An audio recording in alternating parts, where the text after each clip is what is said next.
I have spent most of my life watching people confuse ownership with wealth. Those two ideas are cousins, but they are not twins. A man can own something and still be poorer because of it.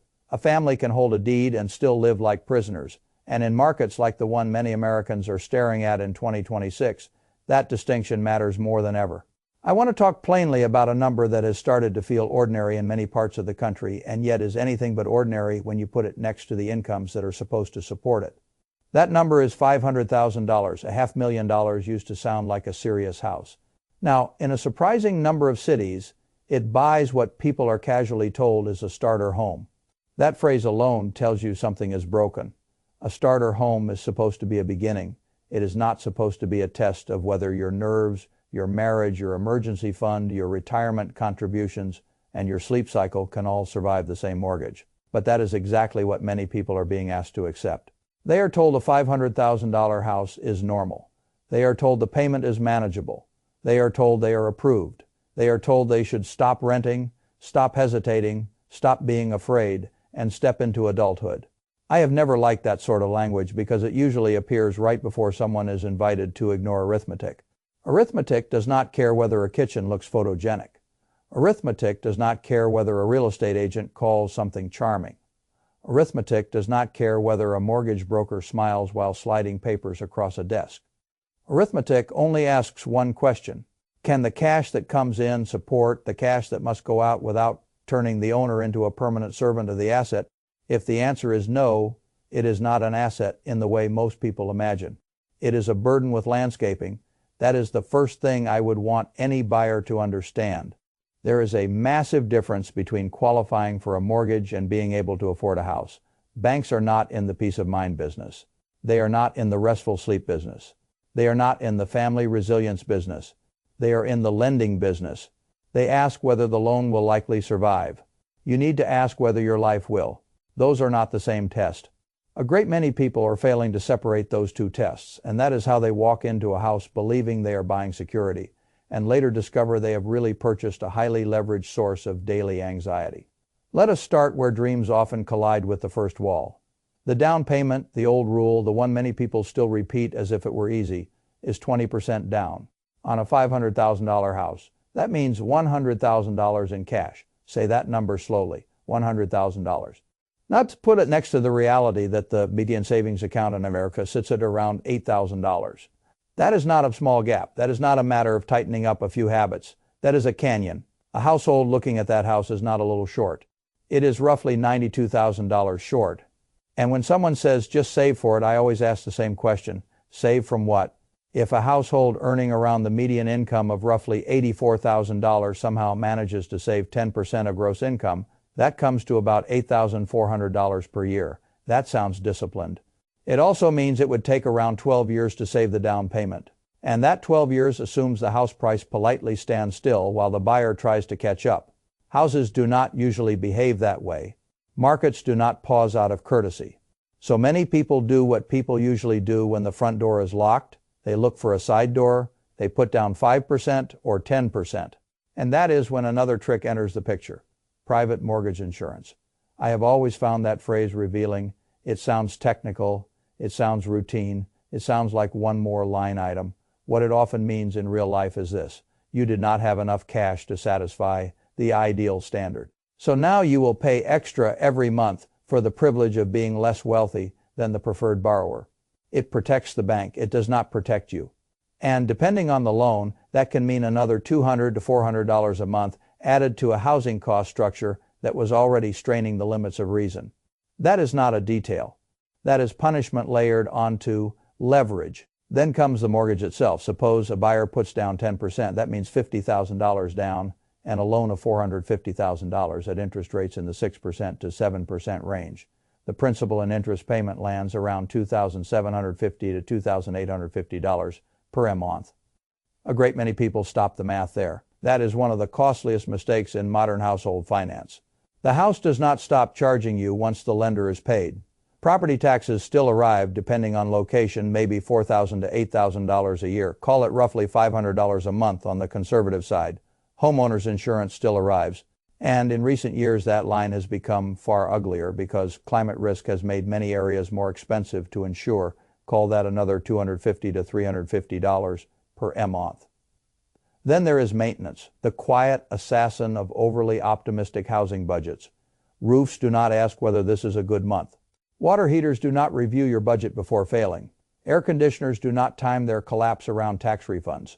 A common rule is to budget 1% of the home value per year for maintenance and repairs on a $500,000 house. That is $5,000 annually, or about $417 a month. Add the PMI we already discussed. Put in a middle estimate of $300. Now the numbers begin to tell the truth. Call the mortgage payment $2,850. Add $500 for property taxes. Add $300 for insurance. Add $417 for maintenance. Add $300 for PMI. Now the monthly housing cost sits around $4,367. And that is without a new roof, without a surprise foundation issue, without an HOA special assessment, without the tree that falls the wrong way, without the leak behind the wall that slowly turns into a mold project, without the kind of ordinary home surprise that has a habit of arriving on the least convenient weekend of the year. So the real question is no longer whether someone can talk themselves into a $500,000 house. The real question becomes, what level of income does it take to carry $4,367 a month in housing costs without slowly becoming miserable? Financial advisors often say housing should stay around 28% of gross income. Banks, being banks, are often willing to approve borrowers up to much looser ratios, so long as total debt to income stays below something like 43%. Let us reverse the numbers. If $4,367 represents 28% of gross monthly income, the household needs roughly $187,000 per year. If we use the more forgiving 43% rule, the household still needs around $150,000 annually. Now compare that with reality. Only about 10% to 20% of American households make $150,000 or more. That means the great majority of households cannot comfortably afford a $500,000 house under any reasonable standard. That is not a cultural opinion. That is not political rhetoric. That is simply the difference between housing cost and income. And yet houses at that level still sell. So people naturally ask, who is buying them? Some buyers have two strong incomes, some have family money, some sold an earlier property in a different cycle and carried equity forward, and some are simply stretching themselves to a degree that would make any sober observer uneasy. It is important to understand that last group because in an inflated market it becomes socially invisible. When many people are living close to the edge begins to look normal. I want to make it concrete. Take a household earning $160,000 a year. That sounds like a very healthy number to most people. It is above the median. It sounds like success. But gross income and spendable income are not the same thing. After federal taxes, state taxes were applicable, FICA, and even a modest retirement contribution, that household may take home around $9,500 a month. Now subtract the housing costs we just laid out, $4,367. They are left with about $5,133. That still sounds workable until real life begins to line up two car payments because both adults commute. There goes about $800. Car insurance for two vehicles, around $250 gas in a place where nothing is walkable, perhaps $300 student loans, maybe $600. Health insurance premiums that employers do not fully absorb, perhaps $400. Groceries for a family trying to eat decently, around $800 if they are careful. Utilities for the bigger house. Electricity, water, gas, internet, phones, perhaps $450. Now the remaining money falls to around $1,533. And that is before clothing, before entertainment, before a birthday gift, before a field trip, before a dentist, before a prescription, before car repairs, before a weekend away, before replacing a laptop, before a dog gets sick, before braces, before a deductible, before a parent needs help, before anything unusual happens at all. This is how upper middle class households become financially fragile without looking poor from the outside. They are not buying absurd luxuries. They are not flying to Europe every month. They are not collecting sports cars. They are just trying to live in what the market now calls a normal home. And they are spending roughly 46% of take-home pay on housing. That number matters. A family can survive on paper while still living in a constant low-grade emergency. That is what house poor really means. It means every irregular expense becomes a threat. It means the checking account gets examined before groceries. It means a child asking for something modest can create tension because the margin is gone. It means tires become a strategic decision. It means the check engine light feels like an accusation. It means a broken air conditioner is not a maintenance event. It is a budget crisis. It means the owner technically owns a home but does not own much flexibility, and flexibility is what keeps households safe. I learned a long time ago that most financial ruin does not arrive as a single dramatic thunderclap. It arrives as a sequence. One thing goes wrong, then another, then the household begins financing what should have been absorbable, then the credit card balance becomes a bridge, then the bridge becomes part of the landscape, then the family still looks respectable from the street, but inside the walls everything is tense. That is why I do not like the language people use around being approved. Approval is a lender's statement about the loan. Affordability is a statement about the life attached to it, and life contains interruptions. A lender may underwrite the loan. Life underwrites the borrower. That is the real test. Suppose the family stretches anyway. Suppose they are tired of renting. Suppose they want stability. Suppose they believe future raises will arrive. Suppose they tell themselves they will freelance on weekends. Suppose they fall in love with the idea of finally owning. Month 1 feels tight but manageable. Month 2 feels similar. They cut back on eating out. They tell themselves this is just an adjustment period. Then the brakes on one car need replacement. There goes $800 they had not truly reserved, so it goes on a credit card. Then the air conditioning fails in July, and the repair is $3,500. There is no cash for that either. So now the family finances the repair, then one spouse loses hours at work or faces a smaller bonus than expected. Now the monthly shortfall is structural. The emergency fund that was supposed to grow never grows because there was never margin to feed it. That family is not building wealth. It is defending a position, and there is a profound emotional difference between those two states. People speak of home ownership as if it automatically produces adulthood, pride, and financial maturity. Sometimes it does. Sometimes it produces fear, inflexibility, and trapped labor. A household stuck in an oversized housing payment has less freedom to leave a bad job, less freedom to change careers, less freedom to move, less freedom to invest, less freedom to say no. The house that was supposed to symbolize stability begins to dictate every other financial decision. That is not a small trade-off. That is a transfer of control. The insidious part is that the system around the transaction has every incentive to keep the buyer focused on the romantic idea rather than the durable math. Sellers list at whatever comparable sales support. Real estate agents get paid when the deal closes. Mortgage brokers are rewarded for originating the loan. Insurance companies are paid for the policy. The bank makes money on the 30-year stream. Almost nobody in the transaction is compensated for talking you out of the house. Almost nobody is rewarded for saying, this will work on paper, but it may quietly damage the next decade of your life. So the market becomes full of half-truths. Renting is throwing money away, people say. That depends entirely on the alternative. If the alternative is buying a house that consumes your flexibility, weakens your savings rate, and converts every surprise into debt, then renting may be the more rational option for a period of time. Homeownership builds wealth, people say sometimes. But you must survive the ownership first. You must maintain the property. You must not suffocate your ability to invest. You must not destroy your cash reserves. You must not turn one asset into a machine that crowds out all other good decisions. A house can be a powerful savings mechanism. It can also be an expensive device for keeping a household cash poor. The difference often lies in the purchase price relative to income and the amount of margin left after the monthly bills are paid. This is where culture becomes dangerous. Culture likes symbols. Culture likes keys in a hand. Culture likes the first night in the new house. Culture likes the feeling of arrival. Culture does not show the buyer at 2 a.m. doing mental arithmetic about whether new tires can wait another month. Culture does not show the couple deciding whether retirement contributions need to be trimmed because the property taxes jumped. Culture does not show the homeowner hoping the roof survives one more winter. Culture does not show the way chronic financial tightness slowly corrodes joy. When a whole generation is asked to stretch farther than earlier generations ever needed to, that stretching begins to look like maturity. It is not maturity. It is stress with better branding. The numbers tell you why median household income is around $84,000. Home prices have risen roughly 400% since 1990. Median household income is up only about 180% over the same period.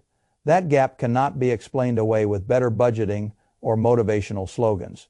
It is a structural affordability problem. You cannot side hustle your way out of a mismatch of that size with the ease people imply. You cannot positive think your way into a lower mortgage rate. You cannot discipline your groceries enough to erase a 6 times income house price multiple. At some point, reality must be allowed back into the room. And reality says this: for probably 70% to 80% of American households, a $500,000 house is not sustainably affordable, not comfortably, not prudently, not without a level of risk that would have sounded reckless a generation earlier. That is hard for people to hear because homeownership has been sold as more than a financial choice. It has been sold as a moral milestone. People start to feel ashamed if they cannot or do not participate. I would encourage them to replace shame with analysis. There is no prize for buying a house that makes you anxious every day. There is no trophy for being house poor. There is no medal for funding an image at the expense of peace. The real measure is not whether a bank says yes. The real measure is whether the purchase leaves enough room for the rest of a sensible life. Can you make the payment and still save for emergencies? Can you make the payment and still invest for retirement? Can you make the payment and still absorb repairs without debt becoming the first line of defense? Can you make the payment and still have some measure of ease? If the answer is no, then the decision is not courageous. It is simply expensive. One of the best habits in investing is refusing to let the crowd's enthusiasm rewrite your standards. That principle applies in housing too. If everyone around you is normalizing financial strain, you may begin to think strain is simply how ownership works. It is not. Ownership should increase resilience over time. It should not eliminate it on day one. Sometimes the smartest move is to admit that the market's definition of normal is detached from your own economics. Maybe that means continuing to rent and investing the difference. Maybe it means choosing a $350,000 house rather than a $500,000 one, even if it comes with a longer commute or a smaller yard. Maybe it means moving to a cheaper market. Maybe it means waiting and saving. Maybe it means refusing to let the approval process substitute for actual judgment. What it should never mean is turning your household into a fragile system just so you can say you got in. I have no objection to homeownership. I have every objection to delusion. A mortgage broker may tell you what you can technically sign. That is not the same as what you can safely carry. A real estate agent may tell you what is common in your market. That is not the same as what is wise for your balance sheet. Friends may tell you they made it work. You do not know what work means in their house. Maybe they are fine. Maybe they are refinancing stress every month with optimism and credit cards. The street view rarely shows the ledger. That is why I would urge any buyer to begin with a question so plain that almost no one in the sales process wants to linger on it. Will owning this house actually improve my life, or will it simply redirect my earnings to a bank while I spend the next decade one unexpected bill away from panic? That question is not pessimistic. It is sane.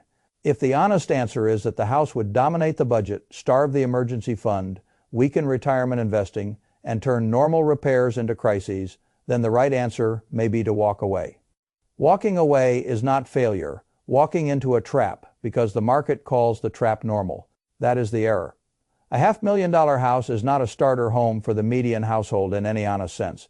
It is a luxury purchase disguised as a standard milestone, and many of the people chasing it are not really buying shelter.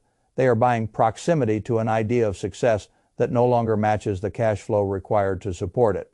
That mismatch is what creates the misery. When expenses are too fixed, life loses room. When life loses room, every setback hits harder.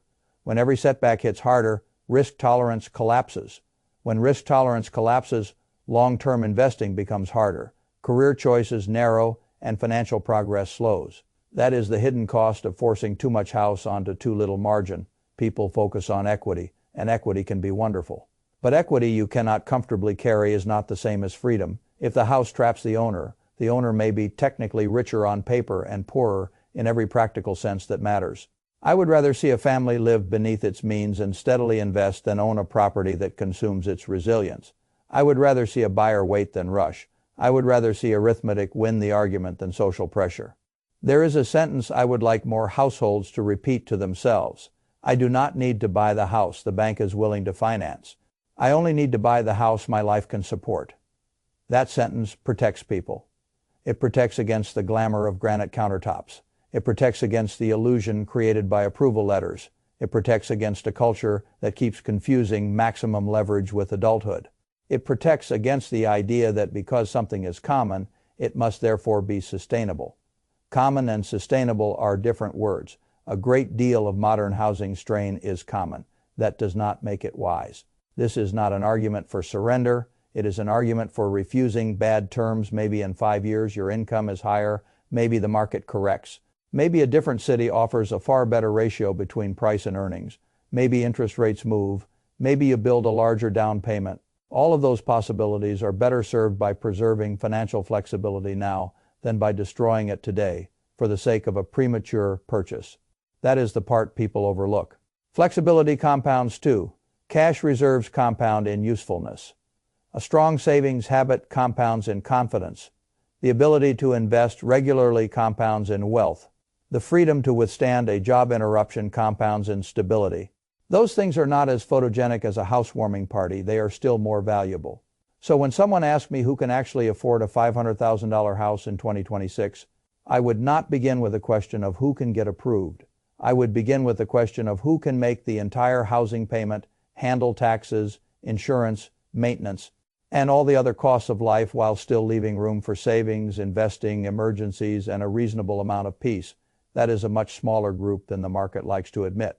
And if your household income sits south of roughly $140,000, I would be exceptionally cautious before even entertaining that price level. Not because caution is glamorous, because math is unforgiving. The housing market can pretend these prices make sense. Banks can keep approving loans. Agents can keep saying it is a good time to buy. None of that changes the monthly draft on your life. None of that changes what happens when the air conditioner fails. None of that changes what happens when one income wobbles. None of that changes the difference between a tolerable payment and a suffocating one. I have seen too many people confuse desire with capacity. Desire says, I am tired of renting. Capacity asks, can I carry this house and still carry the rest of my life? Desire says, everyone else is doing it. Capacity asks, what do my numbers say after all the real costs are included? Desire says, the bank approved me. Capacity asks, is the bank underwriting my piece or merely the loan? The older I get, the more I admire people who can say no to a bad deal even when the bad deal is wrapped in social approval. That sort of discipline builds far more wealth than 1,000 declarations about manifesting the dream. Sometimes the most adult thing you can do is refuse to put your household on a financial tightrope. Sometimes the most rational thing you can do is decline the script. Everybody else is acting out. Sometimes the strongest move is to recognize that the game, at least at the current price, does not work for you and therefore does not deserve your signature. That is not bitterness, that is judgment, and judgment is worth a great deal in every market, especially one that keeps trying to convince ordinary families that a $500,000 obligation is an ordinary beginning. I would rather begin with less house and more margin. I would rather own later than panic sooner. I would rather sleep well in a rental than lie awake in a house that is draining every reserve I have. People are free to choose otherwise, but they should at least do it with open eyes. Run the numbers honestly. Include every cost. Do not stop at principal and interest. Do not borrow confidence from other people. Anecdotes. Do not confuse social pressure with financial logic, and do not assume the market's definition of affordable has anything to do with your own balance sheet.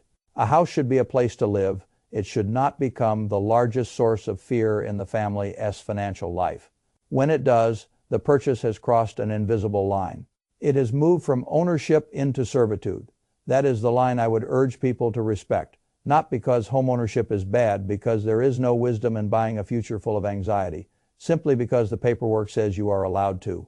The best financial decisions usually leave room. Room for error, room for savings, room for investment, room for life. If a $500,000 house leaves none of that, then no matter how normal the market calls it, the answer is still no.